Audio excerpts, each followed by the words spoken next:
ឆ្ងាយតែបងត្រូវចាប់ឲ្យបានក៏ព្រោះតែអូននឹងឆ្នះទៅបាក់ចិត្តលើកល្យានបងមិនជាលើវាសនាតែហេតុអ្វីដែលពេលបានជួបអូនធ្វើឲ្យបងនេះគិតថាពួកយើងដូចជាគូដែលទេវតាបានចែកគុំឆ្នាំងពេកបើហើយ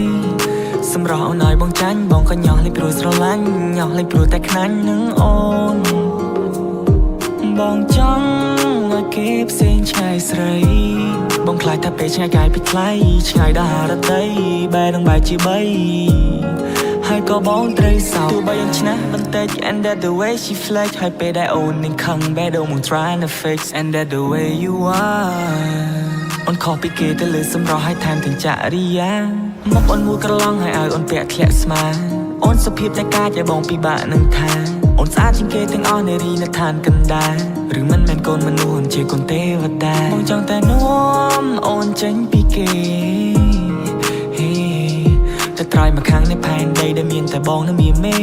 សាស្នេហ៍នៅកន្លែងដែលគ្មានអ្នកណារកឃើញទេ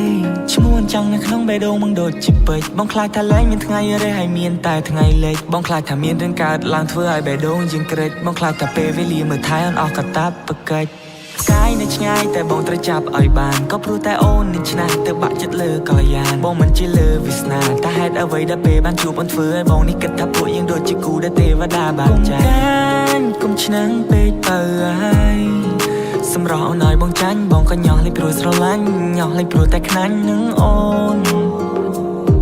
បងចង់ឲ្យគេផ្សេងឆ្ងាយស្រីបងខ្លាចថាពេលឆ្ងាយកាយពីថ្លៃឆ្ងាយដល់ហារតីបែរនឹងបែរជាបីហើយក៏បងត្រូវសោកគុំកាញ់គុំឆ្នាំងពេកបើហើយសម្រស់អូនឲ្យបងចាញ់បងក៏ញ៉ោះលេងព្រោះស្រឡាញ់ញ៉ោះលេងព្រោះតែខ្លាញ់នឹងអូនបងចង់ឲ្យគេផ្សេងឆ្ងាយស្រីបងខ្លាចថាពេលឆ្ងាយកាយពីថ្លៃឆ្ងាយដល់ហារតី